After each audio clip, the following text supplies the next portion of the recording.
అందరికీ నమస్కారం. నేను మీ సోదరి డాక్టర్ కల్పన పంచుమర్తి. ఏప్రిల్ 25వ తారీఖు వరల్డ్ మలేరియా డే. ఎనాఫిలస్ మస్కిటోలు ఎక్కువగా వాటర్ ఎక్కువసేపు రిజర్వ్ ఉన్న అంటే నిలవ ఉన్న ప్రాంతాల్లో ఈ మస్కిటో ఎక్కువగా పెరుగుతుంది. ప్లాస్మోడియం వైవాక్స్ ప్లాస్మోడియం మలేరియా అనే ఒక లార్వా ద్వారా అది మన మనుషులకి మస్కిటో బయట అయినప్పుడు మలేరియా జ్వరం మనుషులకి బ్లడ్ స్ట్రీమ్ ద్వారా వచ్చేస్తుంది. ఈ మలేరియా లక్షణాలు మనం చూసుకుంటే ఫీవరు, హెడేక్, కళ్ళు ఎర్రబట్టం, నీరసము, వాంతులు, పర్టికులర్ గా మలేరియా జ్వరంలో వచ్చే చలి అది టిపికల్ ఆఫ్ మలేరియా అన్నమాట. వణుకు వచ్చేస్తుంది, వెన్నులోంచి వణుకు వస్తుంది, గడగడ గడగడ గడగడ వణుకేస్తారు జ్వరంతో పాటు. అదే మలేరియా లక్షణాలు అని ఎక్కువగా వెంటనే మనం సిమ్టమాటిక్ గానే మనం డయాగ్నోస్ చేయగలుగుతాం అన్నమాట.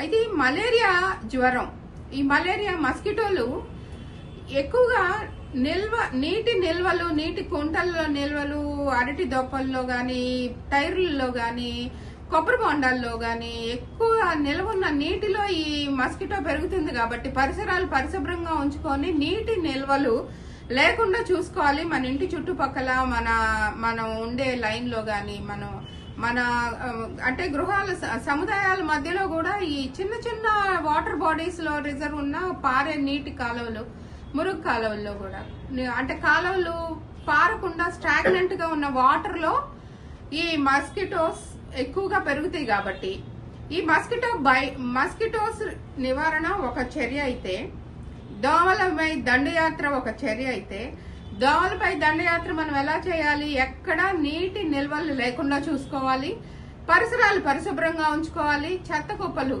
మురికి కాలువలు శుభ్రంగా పారేటట్టు చూసుకోవాలి, చెత్త కుప్పలు లేకుండా చూసుకోవాలి. ఎక్కువ పిచ్చి మొక్కలు పెరగకుండా ఖాళీ స్థలాల్లో చూసుకోవాలి. పిచ్చి మొక్కలు ఎక్కడైతే ఎక్కువగా పెరుగుతాయో అక్కడ కూడా ఈ దోమలు, మామూలుగానే దోమలు పిచ్చి మొక్కలు ఉన్న చోట ఉంటాయి. దోమలతో పాటు పాములు, పందులు, ఇంకా ఇవన్నీ ఉంటాయి. అది వేరే విషయం. ఇప్పుడు దోమలపై దండయాత్ర అయితే మనం మలేరియా దినోత్సవం రోజు కంపల్సరీగా దీన్ని ఒక ప్రోగ్రామ్ గా పెట్టుకొని, ఒక సామాజిక కార్యక్రమం లాగా పెట్టుకొని, సమాజంలోని ప్రతి మనిషి ఒక అడుగు ముందుకేసి పరిసరాలు పరిశుభ్రంగా ఉంచుకొని మలేరియా రహిత సమాజాన్ని నిర్మించడానికి తమ వంతు కృషి వాళ్ళు చేయాలి. ఈ మలేరియా ఎక్కువగా ఏజెన్సీ ఏరియాల్లో అయితే ఇంకా భయంకరమైన malaria sub types, liver toxins బాగా ఎక్కువ, లివర్ డ్యామేజ్ అయిపోయి డెత్ కూడా ఎక్కువ రేట్ మలేరియా ఏజెన్సీ ఏరియాల్లో బాగా ఎక్కువగా ఉంటాయి. అలాగే శివార్ కాలనీలో ఎక్కడైతే చెత్త ఏ రోజు చెత్త ఆ రోజు డంపింగ్ యార్డ్కి వెళ్లకుండా అక్కడ నిల్వ ఉంటుందో అక్కడ ఈ దోమల వ్యాప్తి ఎక్కువగా ఉంటుంది. ఈ దోమలు యూనివర్సల్ ప్రాబ్లం అయిపోయిందండి. దోమలు, ఈగలు, డాగ్స్, ఇవన్నీ మనం ఇల్లు ఎంత శుభ్రంగా పెట్టుకుంటే మనం అంత చక్కగా ఈ దోమల్ని గాని నివారించుకోవచ్చు. దోమలు తగ్గటం మూలాన మనకి జబ్బులు రాకుండా ఉంటాయి.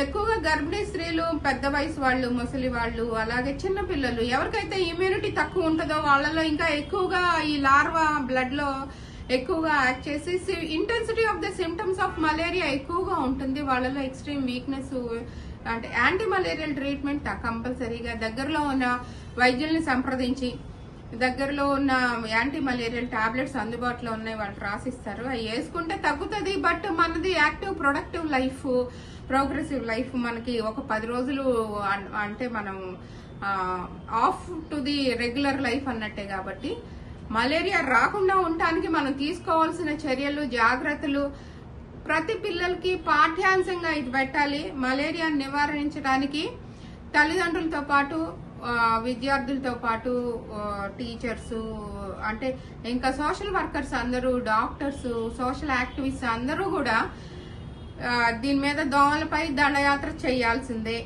మలేరియా లేకుండా మలేరియా రహిత సమాజాన్ని నిర్మించడానికి మనం కృషి చేద్దాం. ఇది మీ అందరి నోటీస్ కి తీసుకురావాలని నేను చేస్తున్న ఈ చిన్న నా ప్రయత్నం.